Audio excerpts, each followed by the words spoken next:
good to see each and every one of you that chose to be with us this morning. If you're visiting, welcome. Maybe you're tuning in virtually, potentially even visiting, possibly even for the first time in that capacity. Welcome. We completed this past Sunday a series of lessons where we've been looking at the book of John. And so we start a new series of lessons this morning, dealing not with necessarily a book of the Bible, but a topic. And so as we deal with this topic, we'll be speaking about it for a number of weeks, although I don't have a particular number of weeks or certain topics within this overall subject. But we're going to get started this morning looking at the subject matter of grace. Grace. I think most of us are probably familiar with the topic or the subject of grace, as it comes up quite often in the discussion of salvation. We'll get to that, and we'll deal with some erroneous notions. But the overall point of this series of lessons is an appreciation for what God has done for us and the results that stem from that. We'll talk more about that in the weeks to come. So let's talk a little bit about grace. I want to be super, elementary in a very basic definition of grace. Not to insult your appreciation and understanding for the topic, but just to give us kind of a real simple working definition and then deal with some particulars. The first thing I'd like to note is grace, as we define the word, as we look at this root and most common word in the Greek for this notion of grace, we'll find often it is described quite literally as a gift. A gift.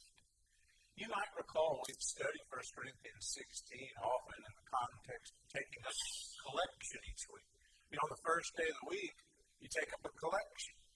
Now, this particular collection in the context was speaking about those that were in need in Judea, taking up a collection for them and then sending it to them to help supplement their financial shortcomings. And he describes that both in 2 Corinthians and in 1 Corinthians 16, describing what they are collecting and using the word gift. It was your gift to them. But it's this same Greek word, charis, this idea of grace. To just get a simple definition, we could say it's a gift. A gift. You know, one of the points we're going to make repeatedly in this series of kind of highlighting some of the particulars of grace is that you don't earn it, and you don't deserve it. It's a gift. As I think about gift giving, I often think about the reciprocation that occurs in gift giving. For instance, if it's, around Christmas time, I don't know about you, right, wrong, or indifferent, I have a pretty perpetual expectation of some gifts. I don't know about you. Got family, got friends, it's just a gift-giving time of year, and out of the blue, I anticipate during the course of roughly a week or so that some gifts are coming my way. And I'm reciprocating that. I'm sending out some gifts that way too. Come March 13th, I expect some gifts are going to come. If y'all laughing, you know my birthday. I mean, those are expectations. And I think with gifts, there's this reciprocation and expectation. And so it's almost like, well, I earned a gift. It's March 13th again, right? or I have the expectation of the earning of a gift because, hey, it's Christmas time. But when we think about this notion of gifts, something that is voluntary on the part of the one giving, it's not earned, it's not deserved, and it's not expected. And that's the notion of this gift. It's beyond our expectations. It's beyond our deserving. It's beyond our earning this as some type of, whether it's, like I mentioned, this notion of an expectation or deserving. It also is rendered on more than one occasion a favor. You might remember Felix wanting to do the Jews a favor, kept Paul bound. A favor. I'll do you a favor. It's something that I'm doing for someone else. That's this notion of grace. It's a favor done. It also can be something that is an acknowledgement or an appreciation or a thanks. Can I get a volunteer to read for us a familiar scene in Luke 17 and verse 9? Somebody read Luke 17 and verse 9 for us.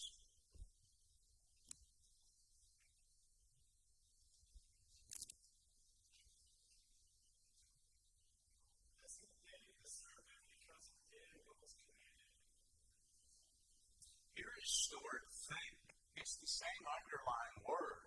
It's the idea of expressed appreciation or an acknowledgement of thanks. The idea that something was done for me, and then there is an expression of that.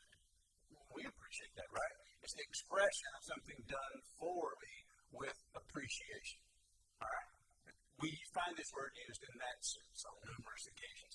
We also find the word used in a sense of approval or acceptance. And we think about the early Christians and some of the patterns that we isolate, usually just isolate mainly the patterns that involve conversion and salvation and organization of the church. But part of the patterns we see is that these people were, among other things, having favor with all the people. In other words, this sense of favor or acceptance or approval in someone's favor. So we see the word used in that sense. Often, most often, for whatever reason, people have gravitated to the definition that grace is unmerited favor. In other words, it's something done for you that ought to generate or foster appreciation. And it's something that's done for you like a gift that you didn't reciprocate, that you didn't earn, that you didn't deserve. One of the things that we'll look at as part of a topic within this overall umbrella, if you will, of grace, is the law and grace. We'll also look at the notion of works in grace. We will note numerous verses, primarily but not exclusively in the book of Romans. We'll note this comparison between wages and grace. And this is a point that we've made before, but we'll spend some time on it when we get to it. But the idea is, if you work, you earn a wage. You might not like your wage, but you agreed to it instantly. But when you work, you get paid or compensated for that work. And the point that's made over and over again, primarily on the part of Paul in explaining grace, he spends more time dealing with the subject of grace than any other New Testament writer, and arguably any other writer. He's dealing with this subject matter of grace. And he's saying if you worked, you got paid a wage. But what you got was grace. In other words, you didn't work for it, you didn't earn it, it wasn't a wage, it wasn't owed to you. Alright, so this is the rudimentary, basic, elementary definition of grace. Yes?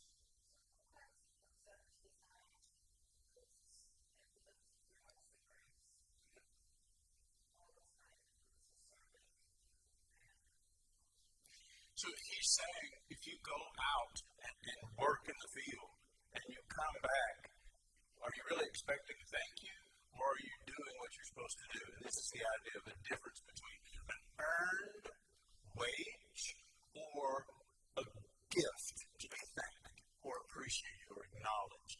And that's this distinction. And you just done what was your duty to go out and do as a servant. So don't be expecting to be praised for doing something in terms of your gracious efforts, but instead you're doing your duty and you're compensated for it. So that's the distinction we just talked about. All right, any other basic questions before we move on and continue in this thought of grace? Oftentimes people will relegate grace to the New Testament as if it were a foreign concept in the Old and an Advent concept in the New Testament. And some will even appeal to a verse in the Bible, or usually this particular verse, John 1, verse 17, that says, and I paraphrase a little bit, that Moses came and brought the law, and Jesus came to bring grace and truth. And so people will say, well, see there, the Old Testament says about law, and God smote people. Okay. No. It is pervasive, this idea of God's grace. All right, so let's talk about it a little bit in the Old Testament. We'll go pretty quickly, but I think it's worth mentioning as we have a very rudimentary definition of grace. What exactly is it? Where do we see it? What are some glimpses of it? And so we'll kind of get a summary, I guess, of grace, a very simple summary. And then I want to talk about grace as it pertains to salvation for about probably the rest of the series of lessons. Or at least that's my rough outline. We find grace was something that was, or favor was something that was received by certain individuals. For instance, Noah was not like the others. He stood out among his generation, and thus he received or found grace. And there were other individuals, Moses was referred to as receiving grace. Now, somebody read Ezra chapter 9 and read verse 8 for us. Ezra 9:8.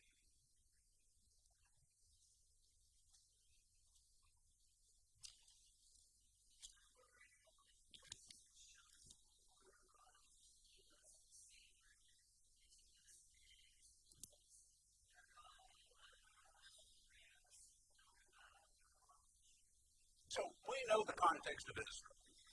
We know what was going on with Babylonian captivity and the 70 years they spent in a foreign land.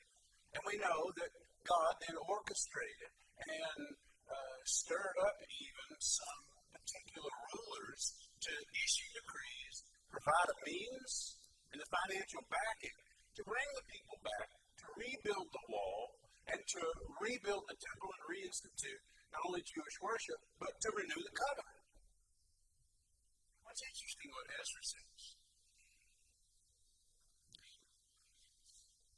He showed us grace, favor.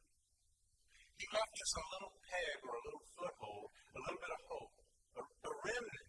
And he was going to show this mercy, provide for us what we couldn't provide for ourselves, and not only keep his promise, but give us hope. Okay, so let me ask you this. We know our Old Testament history. Did they earn this hope? Did they warrant this opportunity by their good behavior and their repentance and contrition and faithfulness? No. Could they have done it on their own? Could they have manufactured this opportunity independent of God? No. So what happened here? Well, God had a plan. God implemented that plan, was gracious and benevolent, and orchestrated this opportunity that they couldn't do for themselves. There's no way. And that's a big point of the narrative. That God is the hero, that he's planned this the whole time, and then he's brought these people back, ultimately that he might raise up the Christ, and that was his ultimate plan. But they couldn't do that for themselves. And that's what Ezra is conveying. Let's look at a few passages in the Psalms. Look at Psalm 84, for instance. If you have your Bible, turn over to Psalm 84. Look there, verse 11. For the Lord God is a sun and a shield, and the Lord will give grace and glory. No good thing will he withhold from those who walk uprightly. He'll give favor or grace. And again, these may be things that are attributed, and favor often is in the Old Testament, to current circumstances or physical or temporal provisions and blessing on the part of God. In other words, God has blessed me and provided for me, and he gets the credit. He is the one that's done that because he's good and gracious and shown me favor. What's that mean? Well, I didn't deserve it. I'm not so good of a fellow that I deserve the health that I enjoy or the provisions God gives me or the providential care that he provides. But we also see that this is equated most commonly in the Old Testament with this idea of his tender mercies. Or some translations use loving kindness. And the root word in the Hebrew is the notion that he is shining his favor upon us with love. And it's often attributed, again, not exclusively, but to the temporal blessings, or the physical deliverance, or his involvement against my enemies. And so all of these are attributed to God being gracious. All right, let's look at a couple of verses in Psalm, if we're still there. Go to Psalm 77. Look at verse 7. Psalm 77. Start reading up in verse 7. Will the Lord cast off forever? And will he be favorable no more? In other words, will he stop showing us favor and be mad at us forever? Look at verse 8. Has his mercy ceased forever? Has his promises failed forever? Has God forgotten to be gracious? Has he in his anger set up his tender mercies? I think it's obvious, but the implied answer is no. God's not stopped being gracious. God's not going to be angry forever. It's part of God's nature to have loving kindness, tender mercies, or to put it just quite simple, to be good to us. Now, I got a question. Now, I'm not picking on folks in the Old Testament. This applies to me and you too. Have we done anything to deserve that goodness? That loving favor? Now, again, we might say, well, he did say for the upright. He did say for his people. There are some conditions. And we'll talk a lot about that as we unpack grace and how do we reconcile grace and works. And, are there conditions to grace? And we'll talk all about that. But the point I'm making is, did you ever look at how good God's been to you and go, yeah, he should have been that good to me because I've been that good?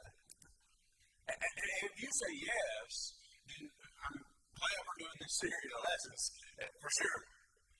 But the idea that they were saying is God is moved by feelings, tender mercies, kindness, compassion. He is moved by his feelings for us to be good to us. So did I warrant that, deserve that, earn that? No. And that's the point of grace that we find just absolutely permeating to the Old Testament. All right, look at Psalm 145. Look at verse 8 and 9 there. Psalm 145. Read with me verse 8 and 9. The Lord is gracious and full of compassion, slow to anger and great in mercy. The Lord is good to all, and his tender mercies over all his works. Now let me say this. I'm giving you such a small sample. If you want to study this some more, I encourage you to think about some of these words, like tender mercies, or loving kindness, or the word gracious. And look those words up, get your concordance out. I mean, this is such a small sample. I'm just highlighting a couple of things. But this is a repetitive reality. Man, God's been good to us. And that's the point. Why was he good to us? Because we were so good. Now, read your Old Testament. That's not the case. But more specifically, we see this notion of God providing mercy. Not merited mercy, but mercy that is based, again, primarily on his character, his nature. Go over with me to the book of Genesis. Let's look at a familiar scene together for just a moment. Note a couple of things ever so quickly. Look at Genesis 19. Drop with me down to verse 16. You know, we know, I'd say a lot of us, just at Genesis 19, we're talking about the destruction of Sodom and Gomorrah, and that's the basic context. I want to highlight verse 16. And this is speaking of Lot and the angels who are urging or rushing or hurrying him, verse 15, to get out of the city. Now in verse 16. And while he lingered, the men took hold of his hand, his wife's hand, and the hands of his two daughters, and the Lord being merciful to him, and they brought him and set him outside the city. Now, I dare say that Lot although he suffered with all the things he heard and saw, and he strove to be righteous, was still undeserving of this mercy. And we might go back to Abraham, asking this question about if there's so many righteous people here, we destroy the city and whittling them down, and then having this mercy on Lot. But the notion of this mercy was it's all about God, not about Lot and his wife who would look back, and his daughters who would get Lot drunk and be impregnated by him. The hero is God. God's just extending mercy. Why? Because he loves mercy. It's part of his character.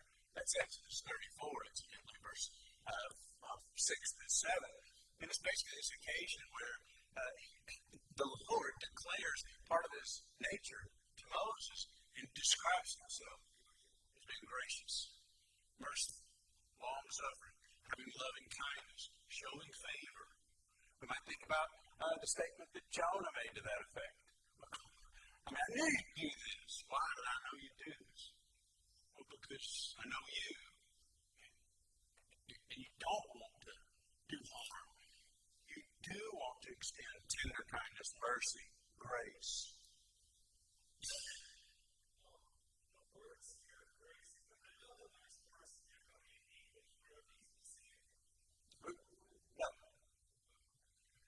No, there's a variety of words that are used, not from the same root Hebrew word, but these are a variety of words that are used to express this same notion.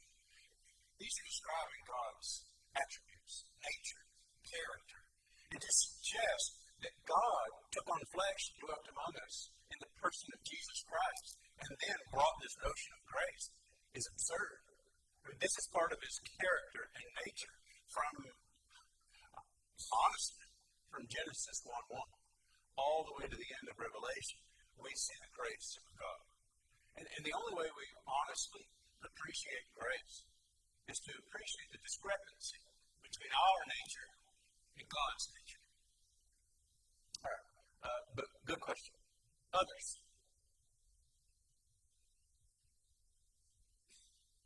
Again, we drop down to verse 19, still in this escaping. Look at verse 19. Well, let's just back up to verse 18. Now, then Lot said to them, "Please know, my Lord, indeed now your servant has found favor in your sight, and you have increased your mercy, which you have shown to me by saving my life. But I cannot escape to the mountain, lest some evil overtake me and I die." So here is this recognition. Remember how we said that the word thanks was used in the New Testament of this root Greek word for grace. Here's an acknowledgement. Hey, I really earned and I really deserved you letting me escape because I'm not guilty of nothing. I mean, you owe it to me. No, he didn't say that. He knew that God had been gracious and favorable, and that it was because God intervened that he got to escape. Send angels down to not only direct me, but to hasten me out of the harm's way. Who did that? God. Not because Lot earned it or deserved it, but God was gracious and favorable. All right. And then let's go quickly to Genesis 39. Look at verse 21 there.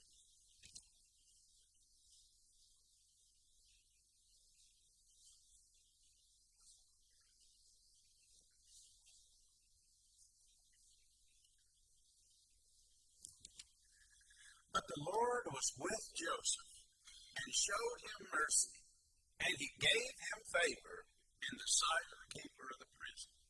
Now, I've got a lot to say about Joseph's night sermon, so I'm not going to trample all over my points for the sermon, but I will mention this.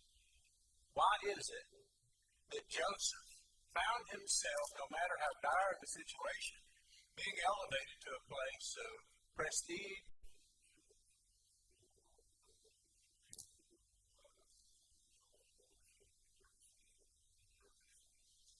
So, here's this reminder. God was moved with pity. Now, here's a study you've done before. Go to the New Testament and see how often Jesus was moved with compassion. similar notions, right? The idea that because of these feelings, there were actions. Now, in the context of Judges 2, what he's saying is, you're going to keep getting yourself in trouble over and over again. And when you get yourself in trouble because you go after these superstitious religious practices of the nations around you, you begin to worship idols, you're going to be oppressed. Various nations are going to oppress you, make your life miserable. And then you're going to cry out and say, life is miserable, and where's God? And I need help, and please save me. And God's going to say, I told you not to do that, and I'm not going to help you. I'm done with you. No, he's going to be moved with this pity. Now, not to be seen in a negative light, but moved with these feelings of, oh, I can't stand to see you suffer because I love you. Am I earning the love? Am I deserving of the love? Is this love some kind of reciprocated thing? Or is the emphasis on God being gracious? Right?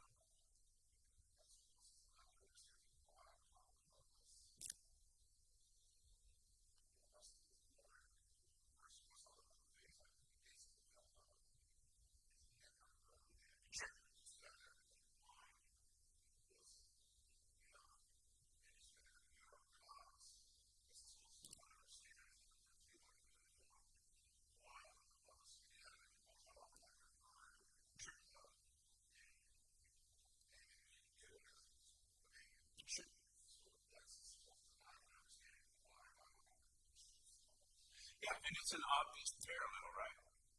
It's an obvious parallel to say, as a parent, your love for your children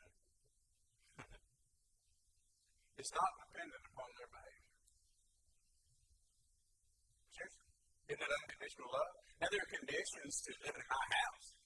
I mean, but I'll still love you if you violated all those conditions and you can't live in my house no more. I'll still love you. Right? And did they necessarily earn or deserve or were deserving of that love every time you gave it? Or most of the time you gave it? Likely you would say, no. And that's this idea, and it is a good parallel. And that's why he says, as a father shows pity or kindness, or does that father show pity, kindness, mercy, and grace to every child on the planet? Or the ones that are his? Obviously the ones that are his. That goes back to you.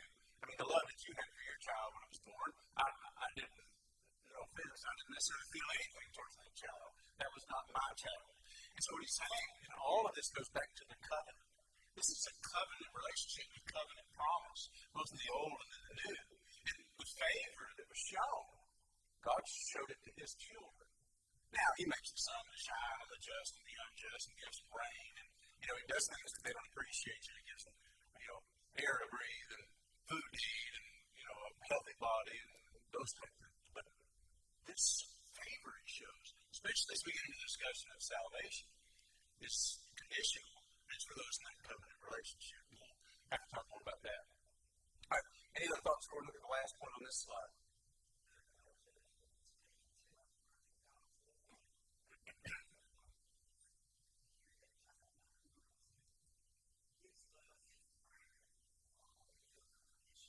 Sure.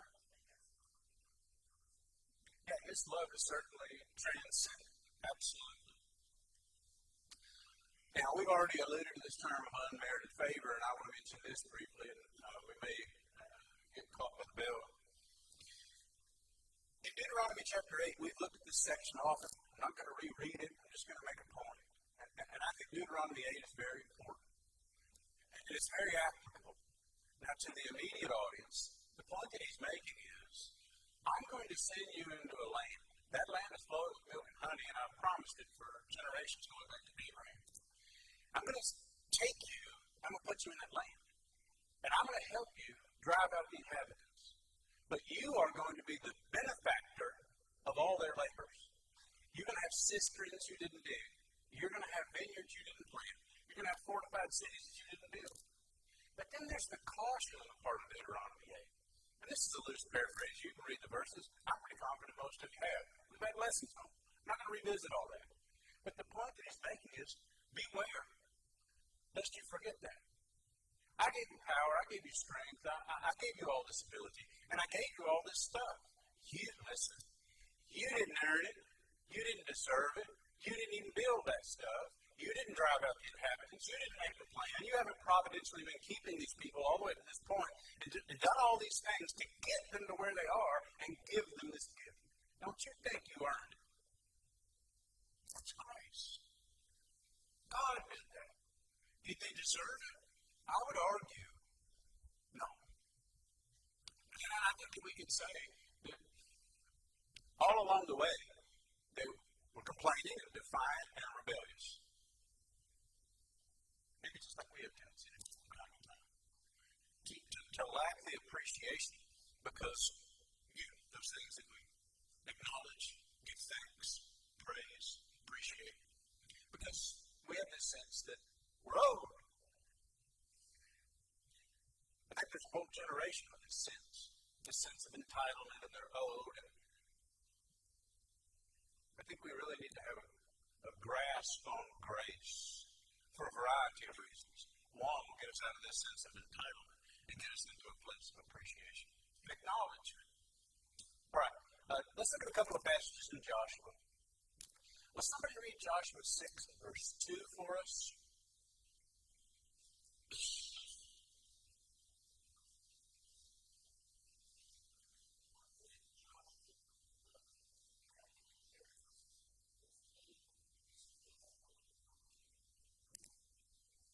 Y'all catch that?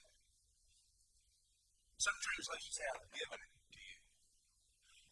What city are we talking about? What are some of the particulars that we remember from Jericho? Walls, right? We remember all this, right? This is elementary stuff.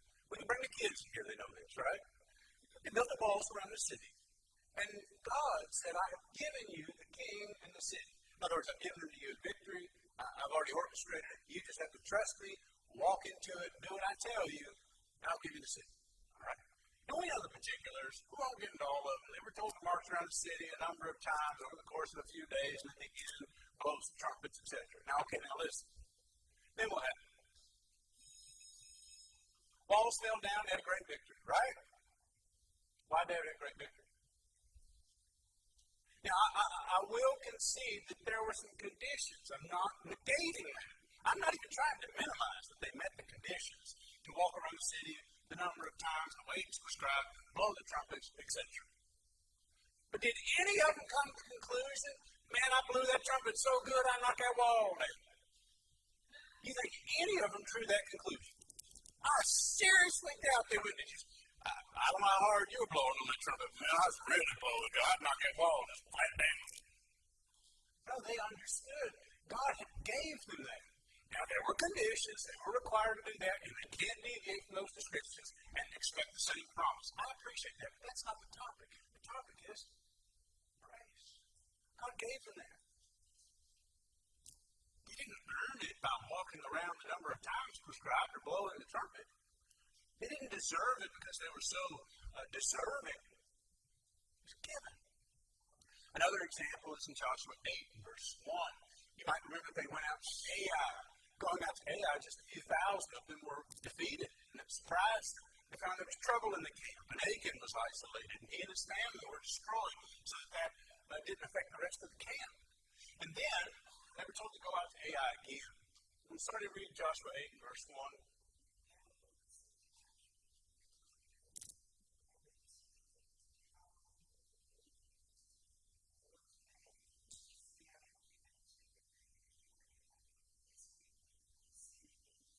Okay, y'all catch that last part? What's he say? I've given you. What's another way to say that? It's a gift. I've given it to you. Now, did they have to go? Yes. Yeah. Were there requirements? Yes. Could they just sit in the camp and it happened spontaneously? No, not in this instance. There were others. 185,000 Assyrians that were wiped out. It didn't seem like they had any necessary to initiate or follow any instructions. God just did that. But the point being is, I'm going to give you the king, the city, all the people. I'm going to give you victory. Not because you're earning it or deserving of it, because that's what I'm going to give you. All right. Any questions, comments, or thoughts about the first bill? Got maybe a minute, give or take. Oh, yes.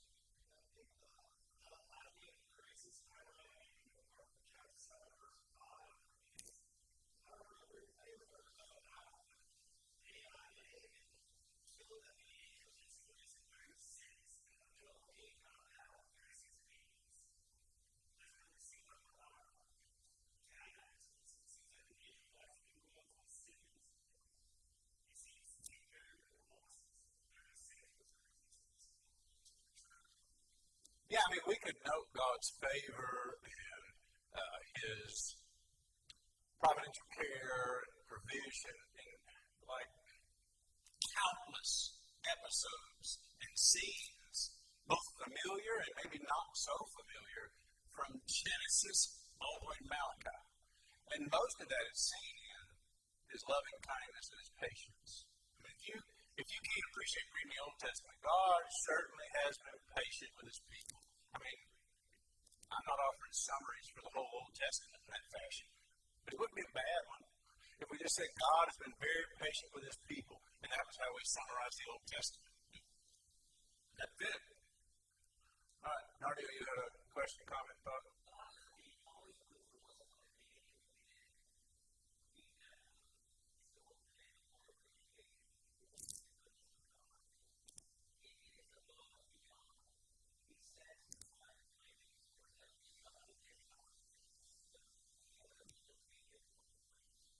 Well, hopefully, this series of lessons over the next several weeks will give us all a greater appreciation for how God has been good to us, how we ought to view God's salvation.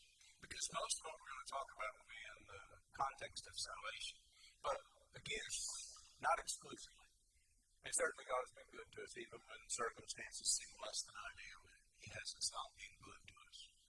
All right. Any other final questions, comments, or thoughts? Next week, the Lord willing, we're going to have what I'm calling some glimpses of grace. And the reason I'm calling that is, during the ministry of Jesus, prior to the advent of the church, and our understanding of salvation by grace, that will be much of our discussion. But next week, we'll look into the ministry of Jesus and note this glimpse of grace. And then we'll talk about grace as it pertains to salvation during the age of the church. All right. Appreciate your attention. Lord willing, we'll pick up here next week.